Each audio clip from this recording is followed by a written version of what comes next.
Hey everyone, thanks for stopping by the Standards Weekly Check-In. I'm Colin. Behind the camera, it's Heavy Metal Dylan. Today, Straight Edge Dylan. Oh, behind the camera, to celebrate Edge Day, it's Straight Edge Dylan. What's up?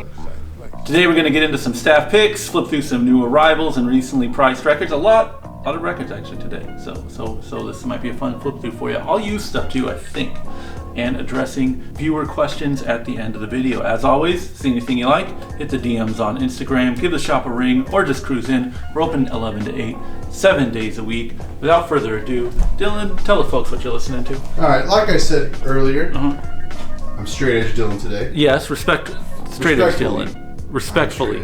What are you listening to, Straight Edge Dylan? So for Straight Edge Day, I was listening to some Magnitude. The new boys on the block. Yeah, still good. Came out like 2 years ago, 3 years ago. Still really good. I'm waiting for the next release. This is Abstain, new local band. It's good. Still good. We got Can't Close My Eyes and honorable mention. Yes. Break Down the Walls. Stone Cold Classic. Which is somewhere in the store, in the hardcore section. Classic, and the Uniform Choice Demo 84. Yeah. Classic. Yeah, this is the one with the the more aggressive straight edge lyrics for Sober, which I think it turns into No Thanks on the LP. Don't quote me on that part though. But yeah, they changed. Some of these lyrics are a little more aggro than the LP. Yeah. So of course I appreciate that. I just did like straight edge cosplay today. I feel legitimately silly. No, don't worry, man. I'm in straight edge cosplay too. Okay, that's cool. Playing tribute to our favorite anime character, the straight edge. Yes. I also, hey, guess what? Born the same year as myself, born the same year as the straight edge. Oh. It's the new Beyonce album. Damn. This record's so good. I really enjoy it. I think probably what is most interesting to me about the album, aside from just how it sounds, because I really just love the production. It's a real good headphones album. But on vinyl, they did an amazing job. If you got money, man, you can make records sound good right now. Don't even worry about it. All these, snobs out there try to tell you, oh, you got to get these fucking records cut by these. They'll tell you there's like 3 people, Van Gelder, Robert Ludwig, and a Porky Prime cut. And if those things aren't on the dead wax, they'll tell you the record's garbage. But let me tell you, you got money, you can make records sound good these days.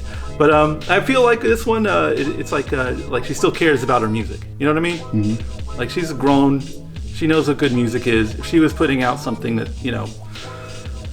something that's kind of pandered to the modern pop market a little more, it would be really weird, I think. So I'm glad to see Beyonce at least being able to convey on the record that she's interested in the music she's making too. And if anyone jogs out there, highly recommend throwing on this record while you go for a jog, because it's like got that like old house beats, very Zumba friendly. So if you want to slow jam, this ain't it. But man, if you want to go for a jog, do something upbeat, put on You Won't Break My Soul, man. You're gonna get some KMs in there. It's kilometers. Yeah. Should we flip through some records? Yeah. What's up, Colin? Hi, Dylan. How are you? How was that? Doing all right. How was that week break you took? I got a lot done, man. Let me tell you. Yeah. It was really good for me. I did a skin treatment. I got my skin to look like Freddy Krueger's. Yeah, so you burned yourself. I got burned. Okay. People thought I did something, but I did not. Now I'm haunting their kids. Gotcha. Do you think that's the plot for Nightmare? Isn't it? Is it? It does. I thought at some point he came out as innocent. No, I think the whole time he did it? Yeah. Oh. Then why does he get to come back to life? Because fuck it. Fuck you for killing me just because I did some things. Did some bad things. Yeah. Because we're talking movies, we're flipping through records. Yeah. We can get caught up with some questions because Greg Hicks is asking our guilty pleasure film that we watch over and over again. He brings up Escape from New York. We were discussing the concept of guilty pleasure films recently. I think to qualify as a guilty pleasure, you have to be something you wouldn't want someone to catch you watching. Anytime it's a guilty pleasure, I think there has to be some shame in it. And that shame can kind of vary person to person, depending on how much dignity you carry yourself with, which with me is a lot. Yes. So give us a guilty pleasure and then give us a comfort movie, because I think those are different things. So here's the thing. Go on. My guilty pleasures are not so much guilty pleasures as much as I'd be embarrassed of you as a person walked in. Yes. If someone else, like a regular person or anybody else in this world, like watched me, like walked in and I was watching like Swingers or something, then I'd be like, whatever. The only guilty pleasures I only have is when you walk into the room, and that is for swingers. Textbook guilty pleasure. Yeah. I think you should probably be embarrassed if anyone else caught you watching Swingers. No, I'm not embarrassed. I don't care. It's just you because you'll make a big deal about it, and then I can't enjoy the rest of the movie because you're yelling over it. I'm just going to be excited about Vegas. Mm-hmm. I'm going to sing along to the Cherry Poppin' Daddy song, which is my favorite song. Cherry Poppin' Daddies. Isn't that it? Is it Big Bad Voodoo Daddy? Yeah, it's Big Okay. Cherry Poppin' Daddies. Yeah, same thing. I guess for me, one is just whatever bullshit pop culture documentaries on Netflix right now. Oh, God. Oh, that's a guilty pleasure for you, huh? Yeah, it's bad because I get a lot of pleasure from it, but I don't want to be caught watching like. Catch you all the time. You don't I know, and it's embarrassing to be watching. I'm watching a documentary about the Ninja Turtles. It's a shame. I should be reading French romantic literature or something, and instead I'm learning about the GoBots. It's embarrassing. And then I think I don't want people to know that I like Rocky Horror Picture Show as much as I do. Mm-hmm. That's a little secret I keep to myself. Till now. No, still a secret. Oh yeah, what's your comfort movie? Billy Madison. Hey, fair enough. Yeah, come on. Yeah. Billy Madison is a good answer, but I might have to go, and this is where it gets tricky. It's either Goodfellas or The Warriors. Nothing funny about those two movies. Right. There's funny parts, sure, but I don't know what it is about male violence. Just amusing to you? Yeah, I'll just watch it, whatever. I am comfortable. Viewer questions. This is the part of the vid where we answer the questions left on not last week because we took a week off. Boo to us, right? But the week before last videos, we had a couple questions. Metal Patriot coming in hot because I like the records he's talking about. He's talking about his grails. He mentions Witch Cross, Spit for Fight, Attacker, Battle at Helm's Deep, Attacker, Second Coming, and the Warlord, Deliver Us, which are just those are great records, man. Good. I wish you luck on those. Those are all bangers. You mess with Attacker? It sounds familiar. I might have to look at an album cover or something. Crazy looking cover. Yeah. Masalur coming in with some genre talk. This is a question that I have difficulty answering myself. Dylan, you're more in touch with the youth and what they're into these days. Tell us about shoegaze. What do you want to know? How do you define it? If I'm a babe in the woods and I'm asking about what is shoegaze.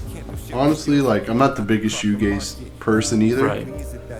I just assume it's all guitar pedals and just singing over it, and that's it. I mean, my brother, you have just described music. No, I mean just guitar pedals, multiple, and then just kind of strumming very slow, and then someone is singing over it smoothly, and then that is it. I don't know. As a person that doesn't care, it's hard to describe. Yeah, I have a weird time with this one because I kind of lived through the heyday of shoegaze, and to me that stuff just sounds like kind of what was on the radio at the time. Yeah. Yeah. I get a My Bloody Valentine is more challenging or whatever, but I don't know. I just hear they call it mope rock in Clueless. Yeah. To me, that's always just been the best catch-all for that kind of stuff. Yeah, I get it. Yeah. General issue mope rock, and you can add whatever descriptor you want on it. It's a little sad 90s alternative rock. Yeah, I was gonna say it's like alternative rock, but slower and sadder, I guess. Mope is a good word. Yeah, that's a great description. We're pushing for a rebranding. 2020s and on. Yeah, it's mope rock. Shoegaze is done. Mope rock. And lastly, this is maybe one we're more familiar with. He's asking if heavy metal and hardcore are synonymous. And I think it is odd right now as an outsider, or if you were fresh coming in now. Yeah. It'd be kind of weird to play someone like Xibalba and be like, dude, this is hardcore, stupid. Yeah. And then play I Hate God and be like, no, this is metal, obviously. Yeah. There's been a lot of mutations and intertwining and stuff over the years. I used to believe in hardcore was more ethics driven, and it had more to do with well, you don't play here, you do play there, and your records cost this much, and there's a major label thing, but that's all ancient history, right? I assume, yeah. You don't really play that thing. I guess it's more of a cultural difference than a sonic difference. Also, it becomes a lot easier if you go to the roots of the genre to hear the differences. Trust me, play some Judas Priest and play some Fear. It's gonna sound very different. Whereas, as it goes on, I think there's a lot of co-mingling and stuff, even to the point where even as early as like Metallica. You know, I think it's hard to discount like the hardcore influence on that on the mid 80s groups, and the metal influence on the mid 80s hardcore groups. So around then everything starts meshing together. But you know, if you listen to the pure hardcore and pure heavy metal, you'll hear a big difference in terms of musicality and speed and recording quality and all that sort of stuff. But you know, that's again, ancient history. That's going to do it for all of the questions this week. If you have any questions you would like to see answered on next week's video, leave a question in the comments section of the YouTube video down below. We'll get to it next week. Thanks for watching, everyone. Peace.